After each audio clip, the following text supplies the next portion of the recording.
দেখো আমরা এসেছি এখন মাঠে। এটা হচ্ছে পান বাগান, এর ভিতরে পান, পেঁপে, এই যে পান। দেখো বন্ধুরা, এইসব ফুলকপির বাগান। এই ফুলকপি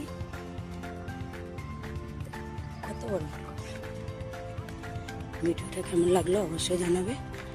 আর এগুলো হচ্ছে পেঁয়াজ গাছ, পেঁয়াজ লাগিয়েছে। দেখো এদিকে সব সবজি, এসব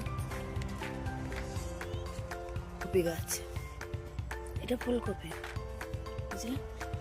অবশ্যই জানাবে। এই যে সর্ষে গাছ, এখনো ছোট, বড় হবে, ভালো লাগবে এখন সর্ষে ফুল হবে। এই দেখো লঙ্কার বাগান, এটা বেগুন, লঙ্কা, এইদিকে সব সবজি চাষ হয়। লঙ্কা গাছ, তারা